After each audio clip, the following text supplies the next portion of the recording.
The day usually began before sunrise, when most men were still asleep, and the front lines were quiet in that uneasy way that never truly felt calm.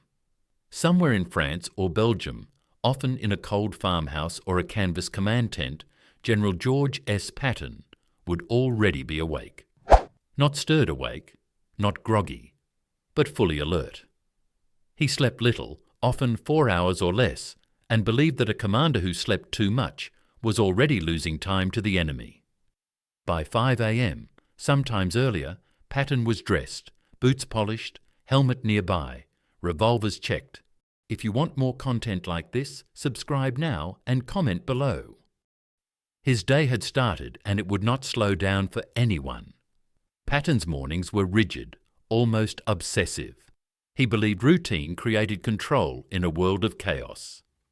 Before breakfast, he often read situation reports from the night before, scanning maps with a pencil in his hand, marking roads, villages, river crossings. He memorized unit positions until he could visualize entire corps movements without looking down. Staff officers learned quickly that if they gave Patton wrong information at 6 a.m., he would remember it at 6 p.m., and he would not forget who made the mistake. By 6:30 or 7 a.m., Patton was usually outside, inspecting vehicles or speaking with unit commanders. He hated desks. He believed wars were won forward, not behind tables. In North Africa, in 1943, he shocked British officers by appearing at the front before breakfast, standing in the dust near Kasserine Pass, demanding to know why tanks were idle.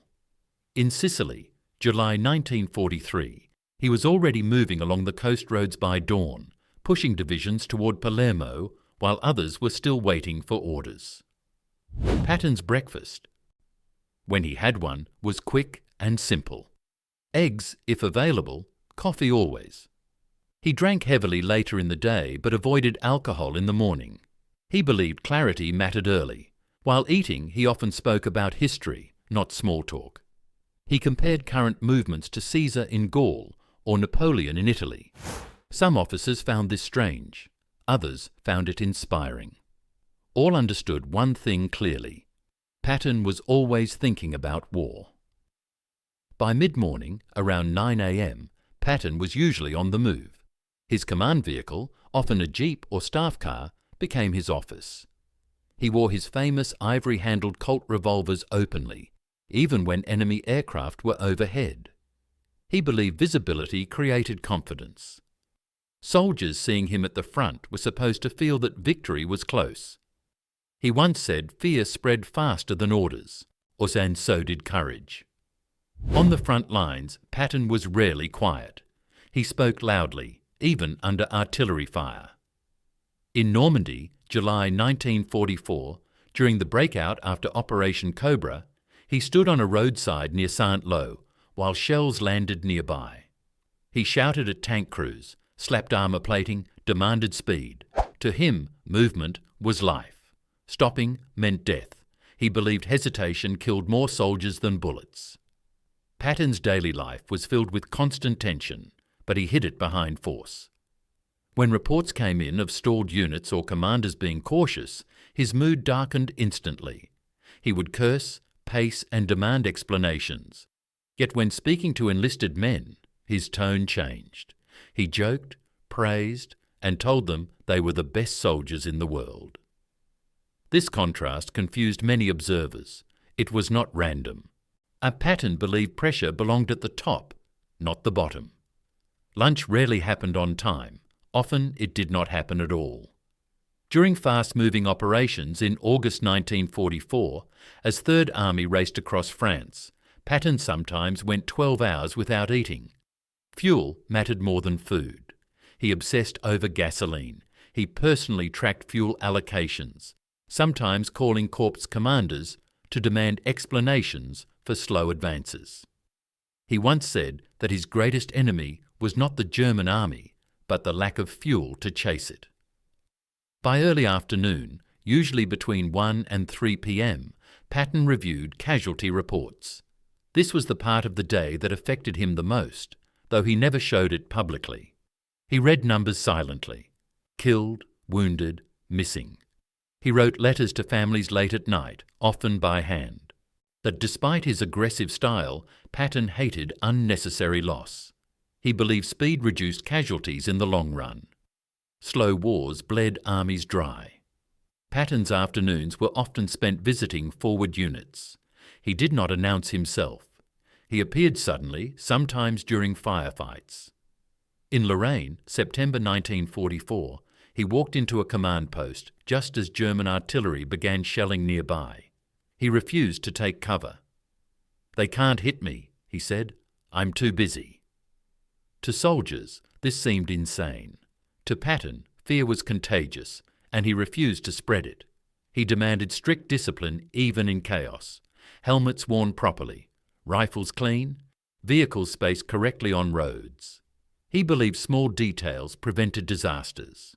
His daily life was full of corrections. He corrected posture, speech, map markings, even salutes.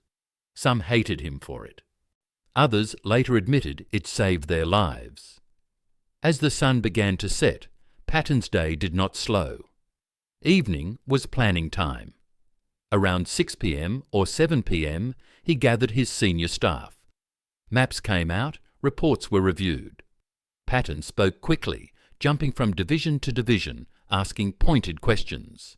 He expected answers immediately.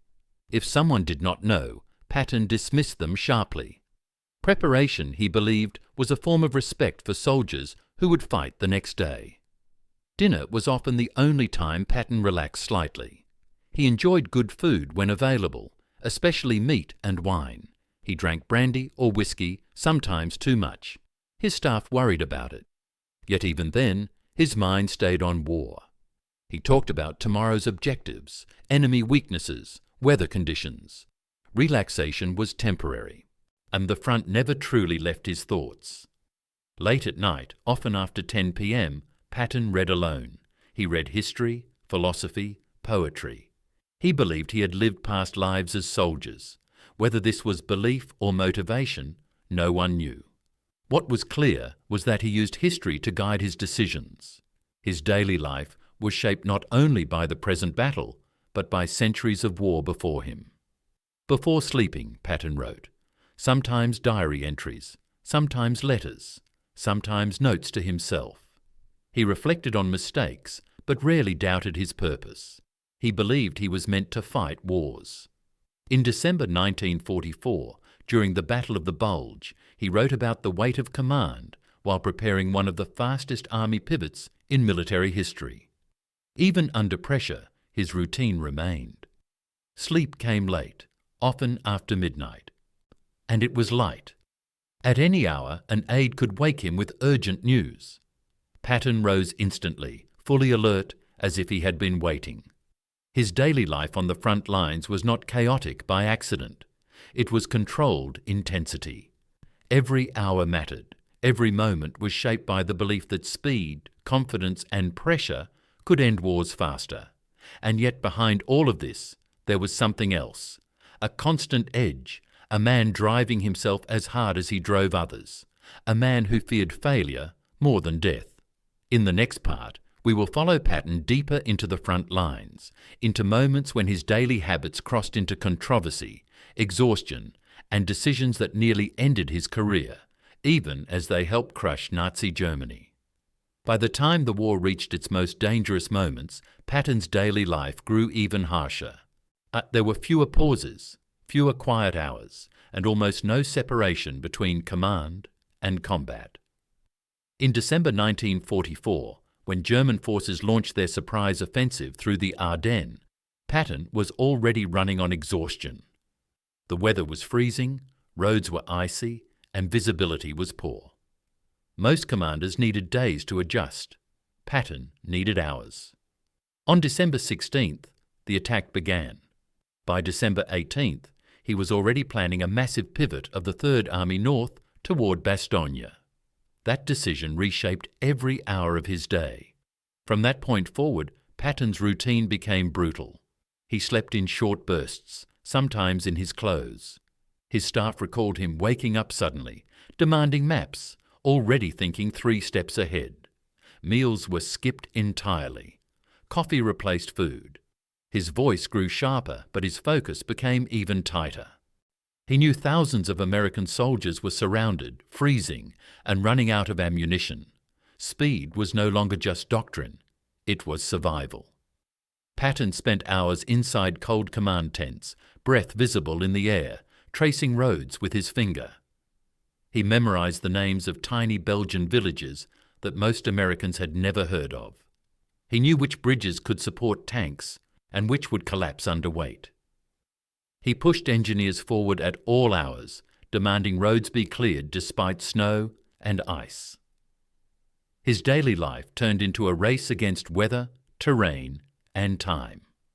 During the relief of Bastogne on December 26, 1944, Patton was already thinking about the next move. He did not celebrate. He did not pause. His belief was simple. Stopping meant giving the enemy time to breathe. Soldiers noticed this. While others marked Christmas quietly, Patton pushed forward. His days blurred together, measured not by clocks, but by advances on the map. Patton's intensity came at a cost. His temper grew shorter as fatigue piled up. He expected perfection even when conditions made it impossible. Some officers feared his visits. Others welcomed them because they knew he would make decisions quickly. Indecision frustrated him more than mistakes. He believed action could be corrected. Hesitation could not. Despite his reputation, Patton's daily life included moments of surprising reflection. Late at night, he sometimes walked alone near his headquarters, listening to distant artillery. He believed a commander needed solitude to think clearly. In his diary, he wrote about responsibility and fate. He never doubted the cause, but he often questioned whether he was pushing men too hard. These thoughts rarely lasted long. Morning always arrived, and with it, the war. Patton's relationship with fear was complicated. He admitted privately that he felt fear often. What mattered was control. His daily discipline was built around mastering fear before it mastered him. He polished his boots not for vanity, but for order. He maintained routine not for comfort, but for focus. Chaos surrounded him. Structure was his shield. As the Third Army crossed into Germany in early 1945, Patton's days became faster and more dangerous. Enemy resistance stiffened near the Rhine. Towns were defended fiercely. Bridges were blown. Patton moved closer to the front than most army commanders. He believed seeing the ground mattered. In March 1945, when American forces crossed the Rhine, Patton urinated into the river afterward, partly as humour, partly as release. Even in moments like this, his daily life blended stress and symbolism. His command vehicle became a constant presence on damaged roads. He travelled under threat of ambush and artillery. His staff worried constantly about his safety. Patton dismissed their concerns. He believed generals died like soldiers if fate demanded it. He wore his helmet and carried his revolvers as if daring danger to challenge him. One of the least known parts of Patton's daily life was how much time he spent correcting reports. He demanded accuracy. He hated exaggerated claims. He believed lies poisoned command decisions. Officers learned quickly that guessing was worse than admitting ignorance. His standards were unforgiving, but they created clarity in chaos. As the war neared its end in April 1945, Patton's days slowed only slightly. The enemy was collapsing, but Patton remained alert. He feared complacency. He continued visiting units, correcting discipline, pushing movement. He believed the most dangerous moment in war was when victory seemed certain. On May 8, 1945, when the war in Europe officially ended, Patton did not celebrate the way others did. His daily routine did not suddenly vanish. He woke early. He reviewed reports. He inspected troops. Victory felt unfinished to him. His frustration with political decisions grew. He believed the next conflict was already forming. This belief weighed heavily on his days. Without the pressure of constant combat, Patton's intensity had nowhere to go. His daily life became restless. He exercised aggressively. He spoke openly, sometimes too openly. The discipline that had made him effective in war clashed with peacetime expectations. His career began to unravel, not on the battlefield, but in the quiet aftermath. Yet when looking back at Patton's daily life on the front lines, one truth stands out. He lived every hour as if the war depended on it. His routine was not madness, it was deliberate strain. He pushed himself to the edge because he believed that edge was where wars were won. His days were loud, fast, demanding, and relentless. They were shaped by belief, history, fear, and an unshakable drive to move forward. Soldiers who served under him remembered exhaustion, but they also remembered momentum. They remembered a commander who appeared when things were hardest. They remembered someone who refused to slow down, even when his body demanded it. Patton's daily life was not comfortable. It was not balanced, but it was consistent with who he was. In the end, Patton did not burn out quietly. He lived at full speed until the war ended and beyond. His daily life on the front lines was a mirror of his personality, aggressive, focused, flawed, and driven by a belief that history rewarded those who acted first and moved fastest. That is what Patton's daily life was really like. Not constant shouting, not endless speeches, but a relentless cycle of preparation, pressure, movement, and belief. Day after day, hour after hour, lived at the front edge of war, where decisions mattered and hesitation cost lives. If you want more content like this, subscribe now and comment below.